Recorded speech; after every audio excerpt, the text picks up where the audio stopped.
Junior Achievement, and we teach kids 3 pillars of education: economic and financial literacy, work readiness, and entrepreneurship. Junior Achievement is a nonprofit all around the country and the world. Locally, we are Junior Achievement of Southern Massachusetts. Jen Donovan is our Director of Operations, who I don't see. Jen, hands up, thank you. Becky DeSilva is one of our program assistants. And I'm Joe Parisi. I'm President of Junior Achievement of Southern Massachusetts and have been so for about 13 and a half years. We are so pleased to offer programs to Old Rochester schools, and we thank Principal Amaral, Superintendent Cooper, Mr. Carroll for that, as well as other teachers in this school system that are not here today. Junior Achievement of Southern Massachusetts operates in more than half of all K-12 schools, public, private, and parochial, from North Attleboro through Wareham, at the request of classroom teachers.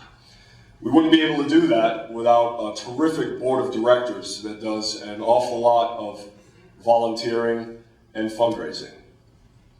Patty Sands is Director of Golf Ball Manufacturing at Acushnet Company. She is an 8-year board member and has been a JA Classroom Volunteer Presenter longer than that. She is our current chairperson of the board, Patty Sands.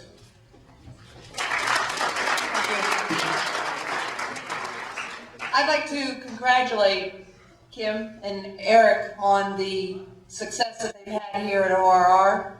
JA is a wonderful organization. As a matter of fact, I personally have taught in courses through many grades in the region, even here specifically in my home area of Marion.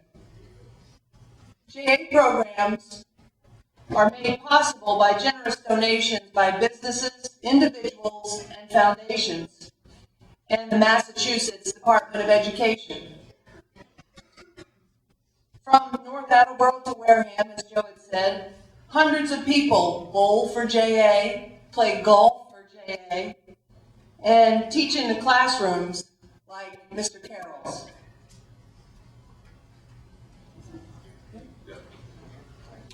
Second introduction for you. Thank you, Patty. Mr. Kim Frank is also a Junior Achievement board member and a longtime classroom volunteer. Who knows Mr. Frank? Hands in the air. Okay. Who knew me before today? Hands in the air. Okay. That's what I thought. Kim is a JA board member and longtime classroom volunteer. He is an advisor with Invest Financially. He helps people save and invest for the great goals in life, like a wonderful college education and a secure retirement. He is who brought JA to all 3 of Mr. Carroll's econ classes this fall. And teaming with Mr. Carroll's lessons, Kim is the person who helped, now this is the real part, Kim is the person who helped these terrific kids do so well on the National Financial Literacy Challenge, you folks, and that's why we're here today. So, Kim Frank.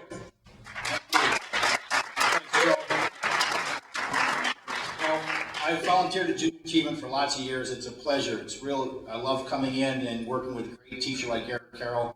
He and I have a lot of fun teaching this class. A lot of smart kids, a lot of engaging kids. A real important subject, especially in today's. Look at the news. All the stuff we're trying to teach. It's going to make your lives better. So I'd like to thank JA for the opportunity. It's always an honor to come into classes and share what I know. And I learned quite a bit too from the students. I learned about their goals and what they're trying to accomplish in life, so that's great. Heather and I have 4 kids, either through the school system or going through the school system now, so that's important for us too. And now I would like to invite a professional educator to the podium, someone we are all familiar with, Superintendent of Old Rochester School System, Dr. William Cooper.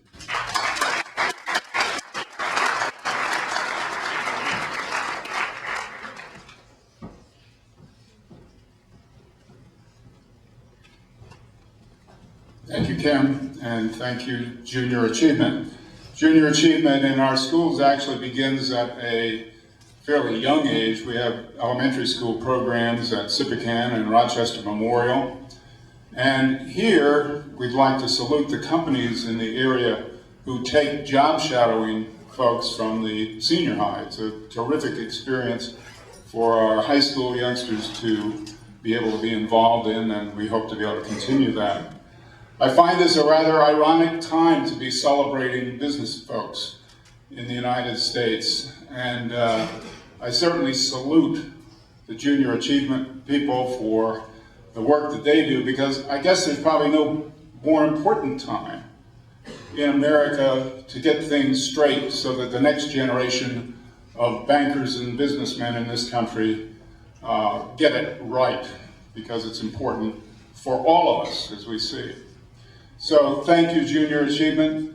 Thank you, Representative Frank, for coming to Old Rochester this morning. And thank you, Representative Straus, for coming to Old Rochester this morning. This is familiar ground to you, and I understand that you have an introduction to make yourself. So, Representative William Straus.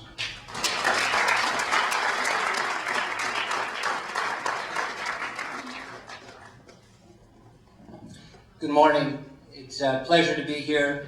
I don't get to OR as much as I used to since my son graduated 2 years ago, and normally I'm just dropping off late homework assignments, things like that. But it's really a pleasure to be here for an event like this. I cannot in any way stress enough the importance of the kind of program that allows the students here to familiarize themselves with economic questions and the terms of art of financial transactions, whether it's just knowing what a budget is, the terminology of what a check means when it stands behind a bank to pay, and all those day-to-day things that allow you to be a part of the society today. So this program helps you along that path, and it's worth taking the time out to stop by today and honor those who've done so well on this particular exam or test. That's U.S. Congressman Barney Frank, represents the 4th District of Massachusetts, areas including Greater New Bedford, Fall River, Greater Taunton, and various towns north on up to Newton, where he resides. Barney Frank has been in Congress since 1981. He's the chairman of the 72-member Financial Services Committee. That's a pretty big group. Our board's only 28, Mr. Frank. I don't know how you do that. He has also taught at several Boston area universities. Last spring, the congressman was able to briefly recognize our own Tucker Johnson from ORR, an ORR senior who managed the perfect score on the first ever National Financial Literacy Challenge. It is student performance that brings Congressman Frank here today, though one only has to observe the news to imagine the demands on his time these days. So please join me in welcoming Congressman Barney Frank.